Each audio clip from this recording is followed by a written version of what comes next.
গণ অভ্যুত্থানে ক্ষমতাচ্যুত আওয়ামী লীগ সরকারের আমলে ব্যাংক ঋণের নামে অর্থ লোপাট, ঘুষ গ্রহণ ও রাজস্ব ফাঁকির মাধ্যমে অর্জিত বিপুল অঙ্কের অর্থ বিদেশে পাচার হয়েছে। এর মধ্যে পতিত সরকারের সুবিধাভোগী হিসেবে পরিচিত Summit group, S Alam group, Beximco group, Nasa group, Sikder group, Gemcon group, Orion group ও আরামেড গ্রুপের নামে বেনামে পাচার করা বিপুল অর্থের তথ্য পেয়েছে বাংলাদেশ ফিনান্সিয়াল ইন্টেলিজেন্স ইউনিট সহ যৌথ তদন্ত সংস্থাগুলো।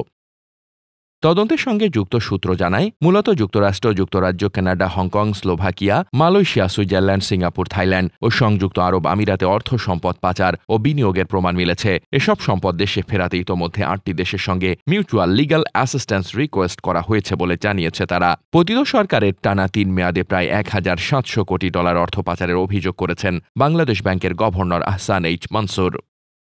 সূত্র জানায়, পাচারকৃত অর্থের সঙ্গে সামিট, এস আলম, শিকদার, আরামিড, নাসা ও বেক্সিমকো গ্রুপের জড়িত থাকার প্রমাণ পেয়েছে বাংলাদেশ ব্যাংকের BFIU, দুর্নীতি দমন কমিশন, জাতীয় রাজস্ব বোর্ড ও পুলিশের criminal investigation department task force সহ তদন্ত সংশ্লিষ্ট 9টি সংস্থা।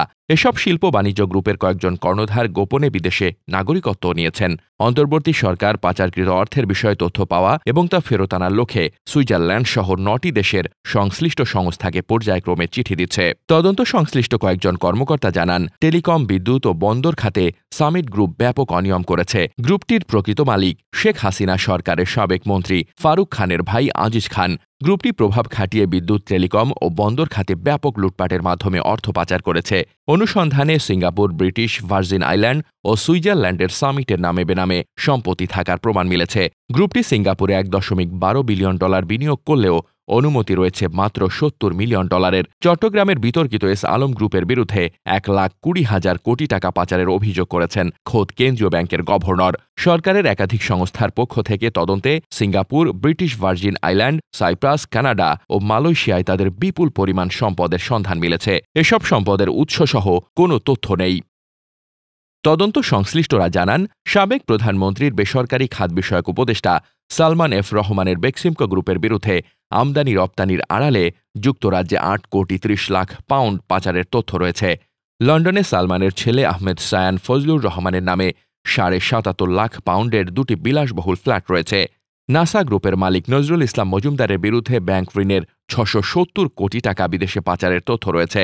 নাসা গ্রুপ যুক্তরাজ্য এবং দেশটির অধীনস্থ আইল অব ম্যান ও জার্সি এবং চীনের বিশেষ প্রশাসনিক অঞ্চল হংকংয়ে 3,79,50,000 পাউন্ড বা 644 কোটি টাকার সম্পদ পাচার করেছে। সূত্র আরও জানায়, হাসিনা সরকারের ভূমিমন্ত্রী সাইফুজ্জামান চৌধুরী জাভেদের মালিকানাধীন কোম্পানি আরামিড গ্রুপের বিরুদ্ধে যুক্তরাষ্ট্র, যুক্তরাজ্য, সংযুক্ত আরব আমিরাত এবং সিঙ্গাপুরে কয়েক হাজার কোটি টাকার সম্পদ পাচারের তথ্য মিলেছে। এসব সম্পদ উদ্ধারে 3টি দেশের সঙ্গে MLAR পাঠানোর সিদ্ধান্ত গ্রহণ করা হয়েছে। জেমকন গ্রুপের বিরুদ্ধে যুক্তরাষ্ট্র, সিঙ্গাপুর ও সংযুক্ত আরব আমিরাতে সম্পত্তির খোঁজ মিলেছে। শিকদার গ্রুপের কয়েকজন পরিচালকের বিরুদ্ধে ন্যাশনাল ব্যাংকের আন্তর্জাতিক ক্রেডিট কার্ডের মাধ্যমে অর্থ পাচারের তথ্য পাওয়া গেছে। গ্রুপটির বিভিন্ন পরিচালকের নামে সিঙ্গাপুর, থাইল্যান্ড, যুক্তরাষ্ট্র ও কানাডায় সম্পত্তির তথ্য মিলেছে। এছাড়া ওরিয়ন গ্রুপের পরিচালকদের বিরুদ্ধে ক্ষুদ্র ক্যারিবীয় দ্বীপরাষ্ট্র ডোমিনিকা এবং দক্ষিণ পূর্ব ইউরোপের আলবেনিয়ায় বিনিয়োগের তথ্য রয়েছে। পরিচালকেরা গোপনে দেশ দুটোর নাগরিকত্বও নিয়েছেন। বাংলাদেশ ব্যাংকের গভর্নর আহসান এইচ মনসুর এ বিষয়ে বলেন, অবৈধভাবে বিদেশে পাঠানো অর্থ উদ্ধারের প্রচেষ্টা জোরদার করা হয়েছে। যারা বাংলাদেশ থেকে অর্থ নিয়ে বিদেশে পালিয়েছেন তাদের সম্পদ ফিরিয়ে আনতে জাতীয় ও আন্তর্জাতিক পর্যায়ে সমন্বিত প্রচেষ্টা চলমান রয়েছে। ট্রান্সপারেন্সি ইন্টারন্যাশনাল বাংলাদেশের নির্বাহী পরিচালক ড. ইফতেখারুজ্জামান বলেন, বিগত 15 বছরে বাংলাদেশ ব্যাংক ও BFIUর নাকের ডগায় বিপুল অর্থ পাচার হয়েছে, যা ফেরত আনা সম্ভব, তবে অত্যন্ত কঠিন কাজ।